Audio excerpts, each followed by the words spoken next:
One of the deepest misunderstandings in spiritual inquiry is the fear that awakening destroys individuality. Human beings remain psychologically attached to their identities because identity creates a form of continuity, familiarity, and I feel I'm in control. The mind assumes that if ego dissolves, existence itself will disappear. But from the perspective of the deeper conscious, when you look at it, realization never destroys any functional individuality of a human being. It transforms the relationship between the conscious and the identity. The body remains, memory remains, speech remains, intelligence remains, the nervous system continues to function. A realized being may still laugh, speak, teach, work, and create. Also, definitely, they also respond to life. Eternally, you find that the things keep on changing within themselves. The transformation is feeling same everywhere on the external front, but internally the mechanism of identification undergoes a profound shift. Ordinary human beings do merely identity functionality. They are functioning on the I, me, myself concept. They are psychologically fused to it. Thoughts, emotions, achievements, failures, relationships, roles, and even suffering become extension of the self-image. The mind continuously reinforces the internal narrative of I, and over time this narrative becomes so dominant that pure awareness becomes buried deep. So many layers of the conditions hold the pure awareness down. The person no longer experiences life directly. He lives but is not alive. Life is filtered through the accumulation of memory, emotional residue, fear, comparison, and attachment. And this leads to unconscious psychological reinforcement. So, in this stage, you find that the ego is not simply arrogance. Ego is the compulsive identification with the constructed self which the mind has done over a period of time. When awareness deepens, you find observation happens, and then you find that there is a separation happening between the psychological involvement. This is critical transition in evolution. Consciousness starts recognizing thoughts without becoming trapped within them. Emotions rise, but there is a space around them. Pain may still occur, but psychological suffering begins reducing because the identity feeding the suffering weakens. One slowly realizes that awareness itself exists prior to thought, prior to personality, prior to even the concept of me. So if the me takes a back seat, the I also takes a back seat. So all of this is created by the memory and the experience. So when you look at all the realized saints, sages, all the awakened beings, you find that they come out with symbolical analogies because ordinary language becomes insufficient beyond a certain kind of experience. If somebody says, what do you mean by realization? Just being me. How will it change anything? Because there is no explanation in that. So, one of the common analogies are given is the snake shedding its skin. The discarded skin still carries the form, shape, visual appearance of the snake, yet the life that once it occupied has moved beyond it. Similarly, after deep realization, individuality may continue to appear externally same, but the inner psychological ownership over that individuality dissolves. The structure remains, but the compulsive attachment to the structure weakens. The transformation is very subtle, very often misunderstood. Realization does not necessarily produce dramatic outer changes. If somebody looks that my eyes will look like this, my structure would look like this, people would see me and feel that okay, he's awakened being. Nothing like that. You remain the same. You don't require a long beard, you don't require a long hair, you don't require shiny eyes, you don't require a very strong voice, nothing. If you had actually met all the great sages, you would find that they were as normal as anybody around you. So the shift in reality is working on the quality of the conscious itself. Reaction, response decreases because there is less egoic friction. Friction reduces because identity no longer feels constantly threatened. Emotional turbulence begins settling because the mind is no longer continuously defending an imaginary center. We all do that. So the need for validation weakens. Comparison loses intensity.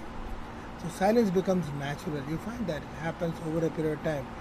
You find that people who fail miserably, they become silent. People who have not achieved the kind of things what they want to achieve in life, they suddenly become silent. So silence is a natural form. It's not an uncomfortable form. When somebody says that he's become silent because of anger, that is uncomfortable. That is egoistic. So one starts functioning with a greater clarity because the perception is less and there is no distortion of the mind. So distorted unconscious identification moves and takes a backseat. So from the spiritual, scientific perspective, awakening can be understood as a progressive reduction of psychological entanglement. So the consciousness becomes less localized around the constructed self-image and more expansive in the observation. So the organism continues functioning, but awareness no longer experiences itself as a limited exclusively to the personality structure. So this produces a very different kind and quality of existence. From being a living entity, they suddenly start becoming alive. The life within them awakens to the consciousness, allowing it to connect to them in a deeper essence. Action still happens, but with less internal conflict.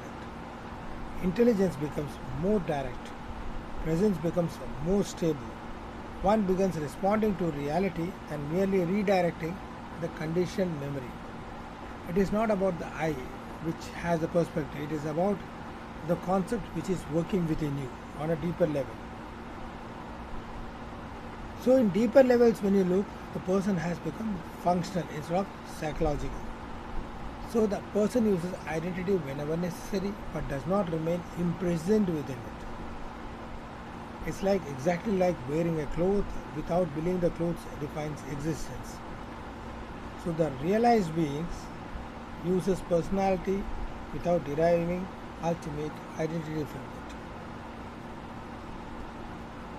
When you look around, when you're passionate about something, the rest of the passion, external passion, you find that it takes a backseat.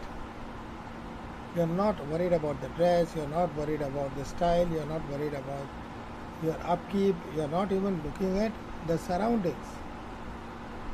If the passion is connected to you as an individual, then the conditions apply. You'll be worried about the clothing, you'll be worried about the way people look at you, the way they respond, they understand you. But if it is not connected to you, like in modeling, it happens. Or if it's a passion. So when you are passionate about dancing, you dance to such an extent, it does not matter what clothes you are wearing, where the clothes are going, how the clothes are clinging to you or fell down, your existence becomes the dance.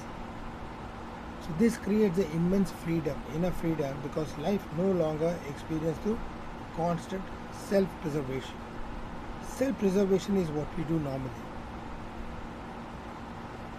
You find in life we always have been onto the mode of protection, defensive, self-preservation. So this holds you back. And we need to understand that life beyond that is there. So you always find that awakened ones are more simpler than expected. They are not looking for complicated things. They are not looking for difficult entities or difficult methods or tools. They want you to see the happiness within you. They want you to connect to the inner child within you. So the psychological noise is less. They have a lesser performance, lesser compulsion to prove, and there are lesser number of fragmentations. So you find that there is a stillness within them because conscious no longer excessively occupies maintaining the illusion of separateness or the mask we say. So the plethora of mask holds you back. It does not matter what.